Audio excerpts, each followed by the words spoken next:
Option buying करने के लिए, वो भी स्पेसिफिकली एक्सपायरी के दिन, क्योंकि एक्सपायरी के दिन जो है वो गैमा ब्लास्ट मूव्स ज़्यादा आते हैं। गैमा ब्लास्ट का सिंपल अर्थ में अगर आपको बताऊं तो जो आपको जीरो हीरो जो होते हैं ना, जीरो हीरो जो ट्रेड आपको मिलते हैं वो ऑप्शंस में आपको गैमा ब्लास्ट के वजह से ही मिलते हैं। तो आइए देखते हैं कि किस प्रकार से हम इस स्ट्रेटेजी को यूज़ कर सकते हैं, कैसे हम चार्ट में एनालिसिस करने वाले हैं और उसी के साथ साथ कैसे हम स्टॉप लॉस लगाने वाले हैं, ये भी हम सीखने वाले हैं। तो चलिए, सबसे पहले जिस भी इंडेक्स में आप ट्रेड करते हो, जैसे ये जो स्ट्रेटेजी है मैं पर्टिकुलरली निफ्टी 50 में करता हूं, क्योंकि निफ्टी 50 में हमें अभी भी वीकली एक्सपायरी देखने के लिए मिलती है। बाकी के इंडेक्स में अगर आप देखोगे तो सेंसेक्स और निफ्टी 50 छोड़ के आपको बाकी किसी में भी वीकली एक्सपायरी नहीं देखने के लिए मिलेगी, सिर्फ मंथली एक्सपायरी है। तो ये एक एक्सपायरी की स्ट्रेटेजी है, तो इसीलिए आप निफ्टी 50 में इसे फॉलो करोगे तो ज़्यादा अच्छा रहेगा। तो निफ्टी 50 का चार्ट ओपन करने के लिए मैंने ये जो धन का ऑप्शन ट्रेडर ऐप है इसे ओपन कर लिया है।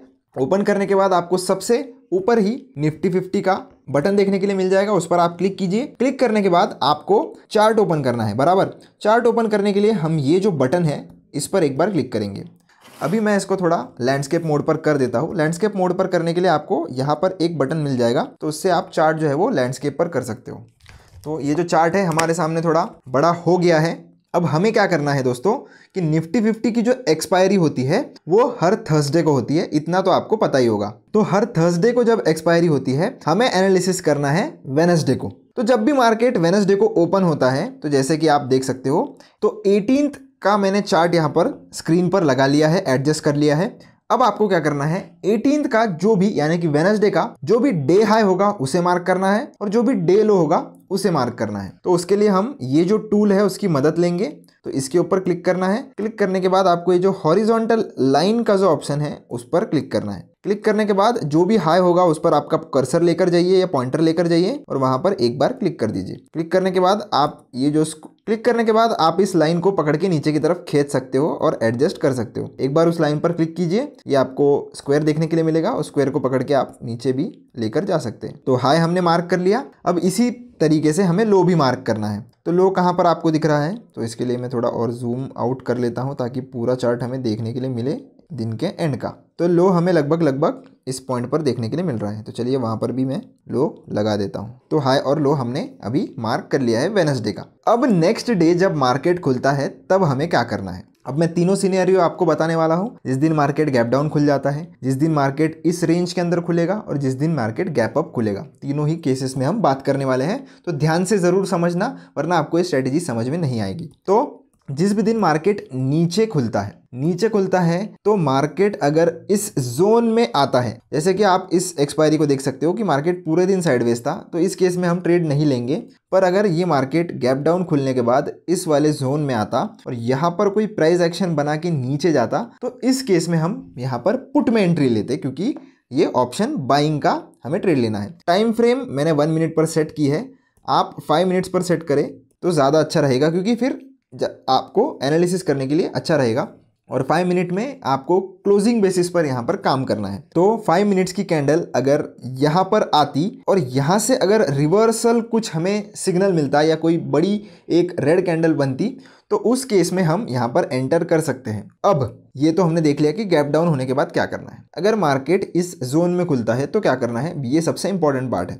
अब मार्केट इस जोन में अगर खुलता है और ये जो ऊपर का जो रेंज है उसको ब्रेकआउट देता है, ब्रेकआउट कैसे देगा, एक बुलिश कैंडल से अगर ब्रेकआउट देता है तो ये कैंडल पे आपको क्लोजिंग होने के बाद जो है वो एंट्री लेनी है और उसी कैंडल का आप स्टॉप लॉस रखोगे। सेम कैंडल का आपको स्टॉप लॉस रखना है। अगर कुछ ज्यादा ही बड़ी कैंडल बन जाती है तो फिर आप पुल बैक का वेट कर सकते हो। एक कोई ऐसा पुल बैक आता है तो उसमें आप एंट्री बना सकते हो, या अगर ज़्यादा बड़ी कैंडल है तो उस केस में आप कैंडल हाफ का भी स्टॉप लॉस रख सकते हो। पर एक बात आपको ध्यान रखना है कि जब एक ग्रीन कैंडल बनती है तो जो नेक्स्ट इमीडिएट कैंडल है वो रेड बन के इस जोन के अंदर क्लोज नहीं होनी चाहिए, यानी कि ये ब्लू लाइन के नीचे क्लोज नहीं होनी चाहिए।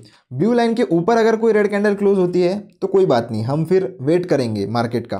पर इमीडिएटली अगर अंदर क्लोज हो जाती है कोई भी रेड कैंडल, यानी कि ये ग्रीन बनी और दूसरी जो रेड कैंडल है ब्रेकआउट कैंडल के बाद की, वो इमीडिएटली अगर इस जोन के अंदर क्लोज हो जाती है तो एक बार के लिए आपको आपका ट्रेड एग्जिट कर लेना है। अगर फिर से दूसरी कैंडल ऊपर की तरफ जाकर बुलिश क्लोजिंग दे देगी, फिर से हाई क्रॉस करेगी, तो फिर से हम यहाँ पर एंट्री बनाएंगे। पर एक बार को आपको आपका स्टॉप लॉस एक्सेप्ट कर लेना है। सेम आपको नीचे की तरफ करना है, जो कि मैं आपको आगे जाके समझाऊंगा भी, अगर आपको नहीं समझा है तो। और अगर मार्केट गैप अप खुलती है तो हमें क्या करना है, मार्केट मान लीजिए अगर मार्केट यहाँ पर कहीं ओपन होती, तो मार्केट जब नीचे आएगा और इस जोन के पास आएगा, तो यहाँ पर जो भी रिवर्सल हमें मिलेगा, बुलिश कैंडल जो भी मिलेगी, उसके ऊपर हम ट्रेड लेने का ट्राई करेंगे। अब मैं सारी चीज़ों को मिटा देता हूँ और हम पिछली एक्सपायरी पर चलते हैं। तो 11 तारीख का मैं चार्ट ओपन कर लेता हूँ, क्योंकि 11 तारीख को शायद वेडनेसडे था। तो 11 तारीख का अभी मुझे चार्ट ओपन करना है। आप देख सकते हो 11 तारीख का चार्ट हमारे पास आ गया है। तो हाई और लो हम इधर भी मार्क कर लेंगे। तो सेम, तो सबसे पहले हॉरिजॉन्टल लाइन आपको सेलेक्ट करनी है। डे हाई जो है वो यहाँ पे हमें मार्क कर लूँगा। डे हाई मार्क कर लिया, अब डे लो भी हम मार्क करेंगे। तो वेडनेसडे के हाई और लो मार्क करने के बाद आप देख सकते हो थर्सडे के दिन जब मार्केट यहाँ पर ओपन हुआ, ओपन होने के बाद ये एक बेयरिश कैंडल के साथ इस जोन का ब्रेकडाउन उसने दिया। ये ब्रेकडाउन हो जाता है, आपको वेट करना है। कैंडल क्लोजिंग पे आप अगर एंट्री लोगे तो ज़्यादा अच्छा रहेगा। तो मान लीजिए आपने कहीं पर यहीं पर एंट्री बनाई होती, तो इसके लिए हम शॉर्ट पोजीशन का यूज़ करेंगे। तो यहाँ से आप उसे एक्सेस कर सकते हो। आपको शॉर्ट पोजीशन लेनी है, क्योंकि हम पुट बाय करने ले। सी बाय करते तो आप ऊपर वाला जो लॉन्ग वाला ऑप्शन है वो चूज़ करते। शॉर्ट पोजीशन पर एक बार क्लिक करना है।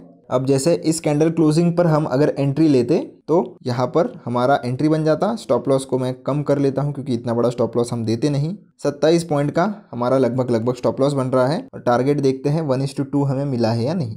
तो जब कभी भी आपको स्टॉप लॉस रखना है दोस्तों, तो इस केस में आप देख सकते हो थोड़ी बड़ी कैंडल बनी है जो 30 पॉइंट्स की है। तो इतना स्टॉप लॉस आपको अगर नहीं देना है तो आप क्या कर सकते हो, जनरली ऐसे टाइम पर आप जो है वो इस जोन के थोड़े ऊपर ही स्टॉप लॉस रख सकते हो। या तो इस कैंडल का हाफ का स्टॉप लॉस आप रख सकते हो, या तो इस जोन में थोड़े ऊपर की तरफ आप स्टॉप लॉस रख सकते हो। पर स्टॉप लॉस भी आपको क्लोजिंग बेसिस पर ही कंसिडर करना है। कैंडल क्लोज होने का वेट करना है आपके स्टॉप लॉस के ऊपर, तभी यहाँ पर एग्जिट करना। तो आप देख सकते हो ईजिली आपको लगभग से लगभग 1:2 का यहाँ पर मिनिमम से मिनिमम प्रॉफिट देखने के लिए मिल जाएगा। अगर नहीं मिलता है तो उस केस में हम कुछ नहीं कर सकते, क्योंकि आप देख सकते हो मार्केट यहाँ पर थोड़े साइडवेज चले गया था, पर नेक्स्ट डे उसने अच्छा खासा आपको मोमेंटम दिया। तो ये हर एक्सपायरी में नहीं होता है, मार्केट हर एक्सपायरी में साइडवेज नहीं जाता है। तो आप ऑप्शन बाइंग की स्ट्रेटेजी को यूज़ कर सकते हो। चलिए मैं आपको और एक एग्जांपल बता देता हूँ। इसके लिए हम ये पहले जो लाइन्स हैं इसको डिलीट कर देते हैं सारी चीज़ों को, और चलते हैं और एक पिछले वाले वेडनेसडे को, यानी कि 4th को। तो 4th का भी चार्ट मैंने ओपन कर लिया है। डे हाई और डे लो मार्क करेंगे। डे हाई मार्क कर दिया और डे लो भी हमने मार्क कर दिया। अब आपको जो मैंने केस बोली थी कि अगर ब्रेकडाउन आता है और इमीडिएटली उसके बाद की कैंडल, ग्रीन कैंडल, आप देख सकते हो वो जोन के ऊपर क्लोज हो गई है। इस केस में आपको आपका स्टॉप लॉस एक्सेप्ट करके इसे एग्जिट कर देना है, क्योंकि अगर आप देखोगे कि यहाँ जिसने सेल किया था यहाँ पर उन्होंने ट्रैप कर दिया है और कितने ऊपर फास्ट यहाँ पर मोमेंटम आया है। तो आप सोच सकते थे आपको कितना यहाँ पर बड़ा लॉस हो जाता। इसलिए मैंने आपको बोला कि अगर आप यहाँ पर ट्रेड लेते, ये ब्रेकडाउन होने पर, ये रेड कैंडल पे अगर आप ट्रेड लेते, तो जैसे ही इमीडिएटली अगली कैंडल ग्रीन बन के उसके ऊपर क्लोज हो गई है, ये ब्लू लाइन के ऊपर, आपको ट्रेड एग्जिट कर लेना चाहिए था। फिर जब डे हाई क्रॉस हुआ, आप देख सकते हो इस वाले कैंडल के क्लोजिंग पर आपकी एंट्री बन रही थी। यहाँ पर बहुत ही बड़ी कैंडल है, इसलिए हम इसके हाफ का जो है वो एसएल देंगे। आप देख सकते हो कितना ब्यूटीफुल मूवमेंट या beautiful risk to reward ratio आपको यहाँ पर देखने के लिए मिला। मैं आपको बता भी देता हूँ कितना ट्रेड मिला आपको।